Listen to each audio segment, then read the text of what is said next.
You know, some stories are just timeless. And today, we're diving into one that feels like it could have been ripped from modern headlines, but it actually comes from the ancient Hebrew Bible, from the book of First Kings. It is a raw look at leadership, power, and the very real danger of only hearing what you want to hear.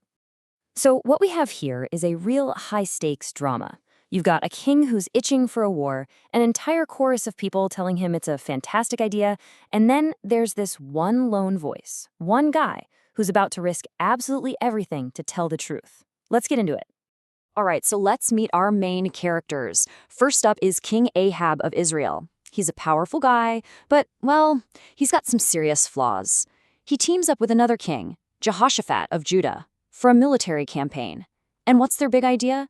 To go to war and take back a key city. And right here, this is the core question of the entire story.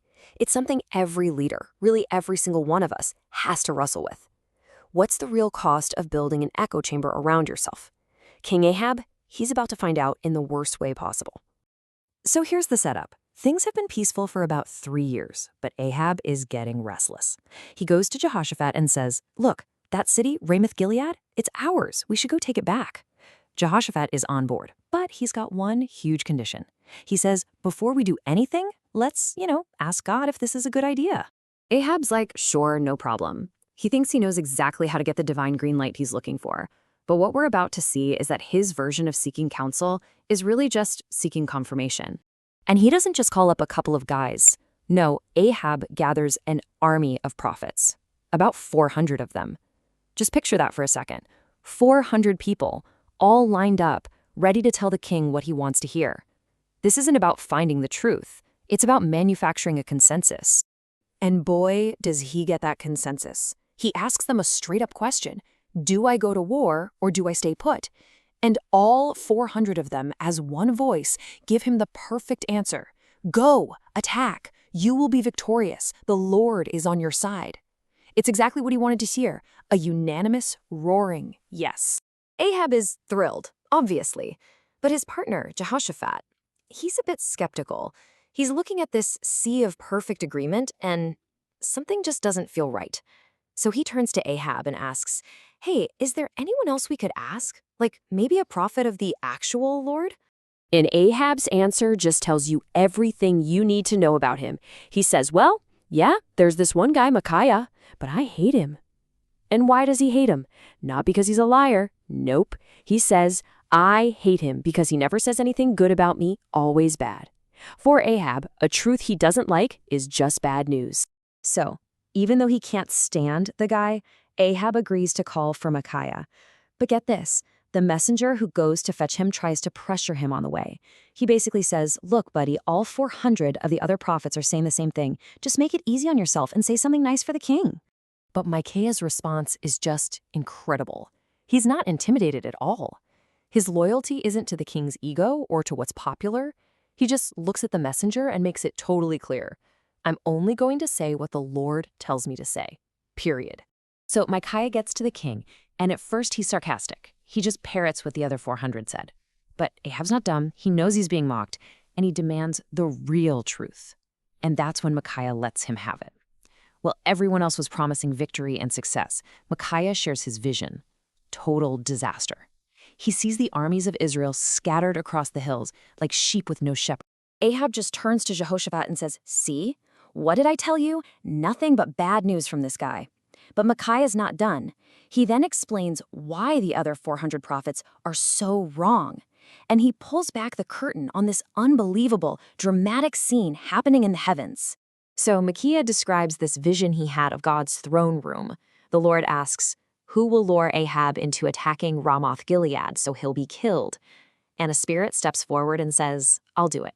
I will go and be a deceiving spirit in the mouths of all his prophets. And the Lord says, go and do it. So think about what that means. The 400 prophets aren't just making stuff up.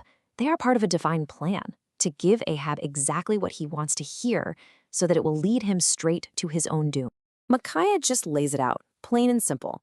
That wonderful, positive message you got from your 400 guys, it's a trap, and it was sent by God himself.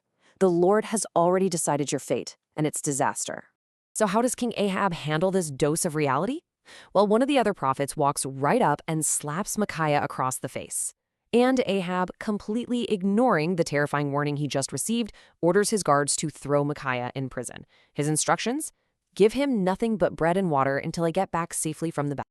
So the decision is made. Ahab chooses the lie he likes over the truth he hates. He's going to war. But he's not a complete fool. He heard the prophecy, and now he's got a little plan to try and cheat death. His plan is pretty clever, actually. He tells Jehoshaphat, "You go ahead and wear your royal robes. Me? I'm going to go into battle disguised as a regular soldier." The logic is, the enemy will be looking for a king to target, and they'll go after Jehoshaphat, leaving him safe. The battle starts, and sure enough, the enemy commanders swarm Jehoshaphat, just like Ahab predicted. But then, somewhere in the chaos of the fighting, an enemy soldier just pulls back his bow and lets an arrow fly at random. He wasn't aiming at anyone in particular. And that single, random arrow, fired with no target, finds one. It strikes King Ahab, the king in disguise, hitting him in the one tiny, vulnerable spot in his armor. His whole brilliant plan undone by a random shot. Or was it random? Even after his hit, Ahab refuses to quit. He tells his men to prop him up in his chariot so he can face the enemy, trying to keep his army's morale up. But all day long, blood is just pouring out of his wound, pooling on the floor of the chariot. And as the sun finally sets, King Ahab dies. And just like that, the king who hated the truth is dead. His army breaks apart and scatters, just as Micaiah had prophesied, like sheep without a shepherd. But the prophecy isn't quite finished. There is one last, grim detail yet to come. They bring Ahab's body back to his capital city, Samaria. And when they take his blood-soaked chariot down to a pool to wash it out, the local dogs come and start licking up the king's blood. And the text makes sure to tell us that this happened exactly as the word of the Lord had declared. Every last detail came true. Which brings us all the way back to Micaiah's final, defiant words as he was being hauled off to prison. "If you ever return safely, the Lord has not spoken through me." Well, Ahab never returned. It's just a chilling, powerful reminder that you can slap the messenger, you can throw him in jail, but you can never, ever imprison the truth.